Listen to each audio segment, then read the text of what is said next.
Happy Independence Day, America. Let's talk about it. Just start the video. Here's some codes to save you some cash on your next Middle Eastern niche or designer fragrances. What's going on, guys? My name is Neeb. Welcome back to AROMATIX and happy 4th. Happy Independence Day. Today, in celebration of exactly that, Independence Day, a Canadian website is running a sale. Yeah, it's going to be Fragrance by CA. And here we go. This is basically going to be the sale. There's quite a few details, so I have to really, I wrote it all down. So here we go. The sale is going to be from July 4 to July 7. All of the links you can find down in the description. To start things off, they're going to be giving away a bunch of samples for the first 500 orders. You do have to add it to your cart though. There's going to be an option, I believe, and it's going to be probably say free sample option, and make sure to add that to the cart if you are a part of the first 500. Also, it's going to be buy one get one 25% off when you spend over $78 US with the code PATRIOT25 America. And then also you're going to get Patriot shipping. I guess you can call it that, but you're gonna get free shipping with a stackable code that's PATRIOTSHIP. So you can stack it with Patriot25, but you can't stack it with other coupons. I don't know exactly what that means. There's also gonna be like a curated list by Fragrance By of like steal deals, so like some of their best deals. I'll also include that down in the description. Check it out. You're gonna be able to see which ones are basically the most, you know, deals and steals. Today we're gonna be talking about two fragrances that I personally got from Fragrance By. In fact, I got all of the fragrances from this house I bought from Fragrance By.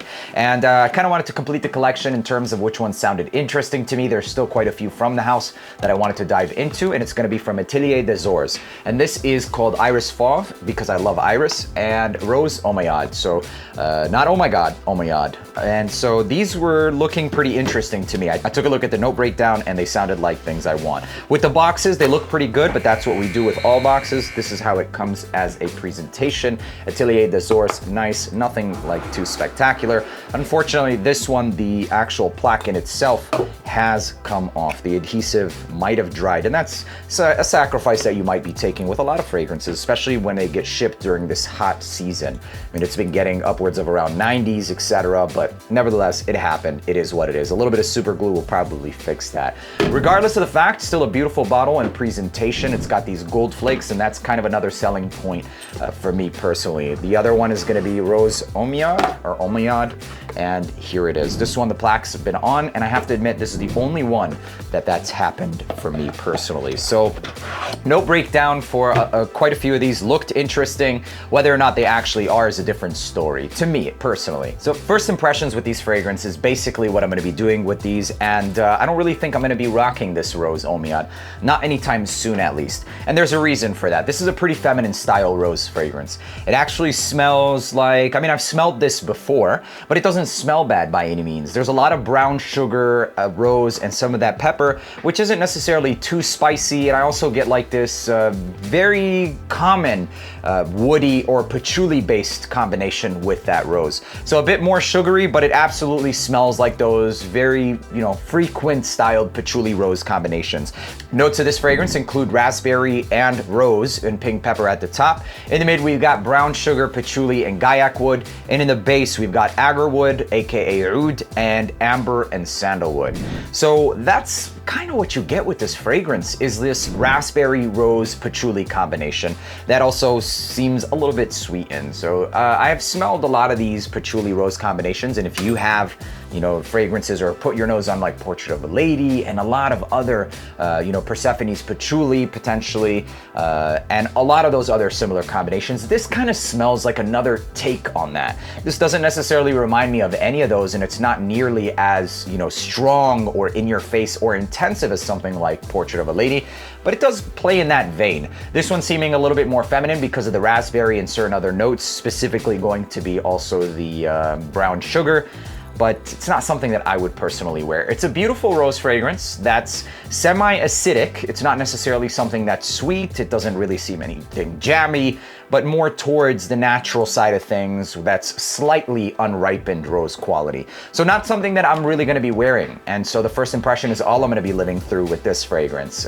Could potentially be a good performing fragrance, but I have no interest in actually rocking it. I don't necessarily regret getting it because I buy these for reviewing purposes. And for the most part, part, I find this to be way more well suited for the ladies. So ladies, if you like those style fragrances, this will smell good on you. Genuinely still smells good, just not as a man, and I'm not really interested in wearing it. So that's basically what I think about Rose Omiyad. By no means a bad fragrance, just not something I would wear. That's it, as simple as that. Moving on to the next fragrance is this. It's called blank. No, just playing. It's called Iris Fauve, and the note breakdown for this one actually seemed extremely intriguing. At the top, we've got notes of iris, cinnamon, bergamot. In the mid, we've got Haitian vetiver, patchouli, and cypriol. It says cypriol oil or nagarmota. And then in the base, we've got myrrh, labdanum, musk. What I ended up getting with this fragrance is not what I actually expected.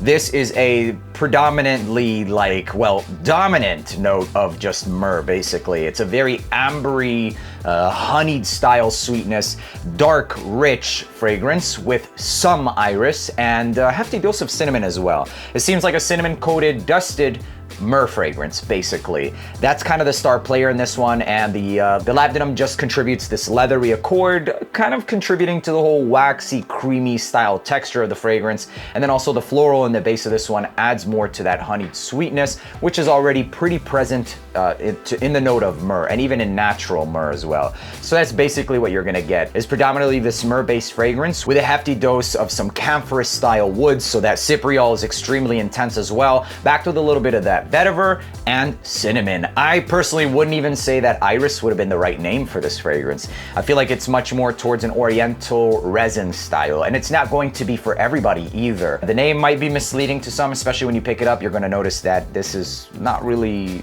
iris centric. Much more, like I said, going to be the cinnamon, cypriol, and the myrrh. That's basically what I get with this fragrance. Being someone who really enjoys myrrh, specifically sweet myrrh from Yemen, and I use that in a lot of bakhur, etc. I like it. I don't dislike it, but there is something in here that kind of doesn't really work that well, and I think it's the cypriol. You kind of have like this ambery, sweetened style, a waxy style resin, and then you have a decent dose of this dusted, spiced cinnamon, and then out of nowhere, you just get hit with this pretty intensive, camphorous cypriol. So not a bad fragrance, just not going to be for everybody. It's going to be rather challenging for most, at least some people. Maybe not for most, but it will be challenging nevertheless. And this is one where it has to be very specific for fall and winter time only. So dry, woody, sweet, waxy, resinous, and ambery is basically what I get with this one. That's spiced. And that's pretty much it, man. That's pretty much it. I'm not in a rush to wear this one because, like I said, it's very weather specific. If I wear this during the summertime, which it is now, or even the spring, I know I'm not gonna like it. So take that for what you will. Not a bad fragrance, but not my favorite from the house. So I will be gluing that one on, and that's pretty much it. That's it with these fragrances. They're not gonna be something that I'm in a rush to wear or recommend as a purchase. But if anything I said interests you, then consider picking them up. I have dove into a few of their other fragrances, which I did like a little guide for their other fragrances that I personally bought, and I think that video stays relatively true. I was thinking if I picked anything up that was groundbreaking and these lists need to change, that I would change it, but I don't think there's anything here worthy enough of remaking that list video, etc. So Rose Omiyad and Iris Fauve. That's pretty much all I have to say about these fragrances. Actually, there's one more thing. You really have to be careful with the way you stack these fragrances, because if I just bump into my shelf here, they will all flop over like dominoes. Aside from the fact that they have beautiful presentations, I just wish that the base was less rounded and more so of a even style square. Beautiful presentations nevertheless, and there you go. I hope you guys enjoyed watching this video. If you have a list of fragrances that you've been thinking about grabbing, this is another opportunity for you to be able to do so while saving money. Don't place yourself in bad situations just because there is a sale, because there will always be more sales. Please make sure to leave a like, hit that subscribe button. Till the next one, peace.